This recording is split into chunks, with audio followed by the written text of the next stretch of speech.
Data statistik didapat dari Kementerian Perdagangan dan juga dari Kementerian Perindustrian bahwa 85% bahan baku industri nasional Indonesia importnya dari Tiongkok. Satu lagi, kalau trading, beli barang jadi untuk dijual lagi, ternyata 70% juga barangnya dibelinya dari Tiongkok. Kita perjelas, bahan baku industri artinya bahan setengah jadi. Kalau trading itu bahan jadi utuh tinggal jual. Sedangkan kalau Indonesia ekspor keluar itu bahan mentah alam ke Tiongkok yang dibikin setengah jadi oleh Tiongkok lalu diimpor balik ke Indonesia sebagai bahan baku industri atau barang jadi. Bahan baku tadi yang balik itu 50%-nya dari 85% bahan baku industri. Kita diputer-puter barang sendiri sesungguhnya. Tiongkok untung di tengahnya. Hebat Tiongkok. Ini negara tetangga kita ini bernegaranya kok kayak provinsi jadinya ya. Apa Tiongkok segitu hebatnya? Atau negara tetangga segitu lemahnya bernegaranya, terlalu urusin politik dalam negeri sehingga ekonominya dibuat dalam tanda petik bergantung dengan Tiongkok. Nggak heran transaksinya pakai yuan.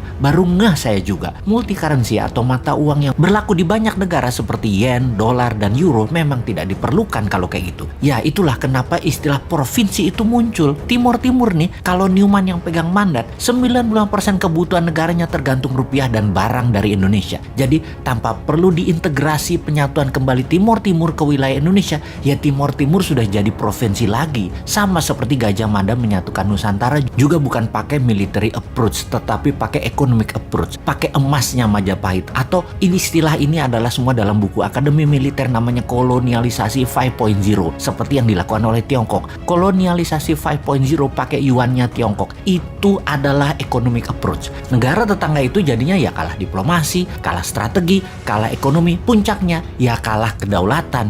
Hal ini tanpa perlu menurunkan bendera merah putih diganti dengan merah bintangnya, ya sudah takluk jadi provinsi juga. Jadi apa kata Beijing deh seakan-akan. Tapi sekali lagi, untung masyarakatnya dibuat apatis nasionalismenya, nggak ngerti kedaulatan, nggak ngerti nation right. Kalau paham sudah biar tuh pejabat yang paling serba bisa itu. Saking baiknya atau nggak ngertinya bernegara pejabat puncaknya, di negara tetangga tersebut ada pejabatnya terbukti meletakkan uang di Pandora Papers aja nggak diapa-apain. Walau kalau ditanya nggak tahu duit dari mana tuh dapatnya pejabat itu. Pejabat loh ya. Rakyatnya kalau udah hal gini cuek. Mungkin sudah kadung cinta dan sudah kadung kena propaganda otaknya oleh ribuan buzzer bahwa anti pemerintah itu pasti kadrun yang kena radikalisme Timur Tengah. Bosman bahkan dibilang kadrun. Lah wudhu aja belum lengkap, ilmu agama tipis dibilang kadrun. Padahal kelompok oposisi yang kerjanya ngeritik tanpa solusi juga dihantam sama Bosman dengan pertanyaan sederhana. Lalu solusinya apa? Kepada para oposisi. Kalau solusinya hanya ganti pejabat, ganti pemimpin,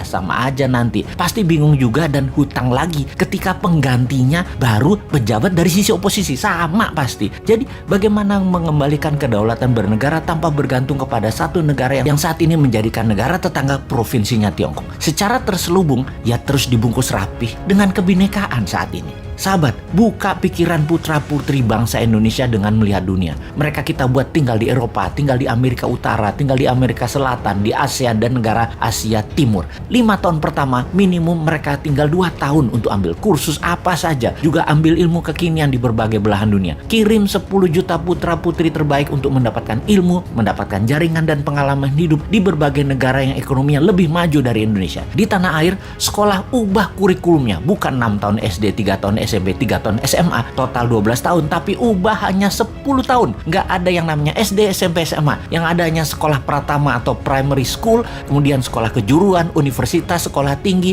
akademi militer, kepolisian, dan lain sebagainya. Selesai sekolah pratama, maka ada wajib militer 2 tahun. Secara teknis, wajib militer selesai dulu, baru 10 juta putra-putri terbaik ini dikirim ke luar negeri dalam 5 tahun ke depan. 10 tahun ke depan, tambah lagi, ada 20 juta putra-putri terbaik ini memiliki nasionalisme yang kuat, berpikir terbuka, pandai, dan membuat banyak perubahan di tanah air tercinta ini hingga menjadi negara berdaulat utuh adalah karena pengalaman mereka selama mereka belajar dan melihat dunia. Itulah bekal untuk Indonesia emas di tahun 2045 versi Newman. Kita tantang yang lainnya, konsepnya mana? Jangan cari populer jual tampang dan kegiatan pakai anggaran Pemda dan anggaran negara dong. Modal sendiri tanpa jabatan, tanpa anggaran pemerintah kalau bisa.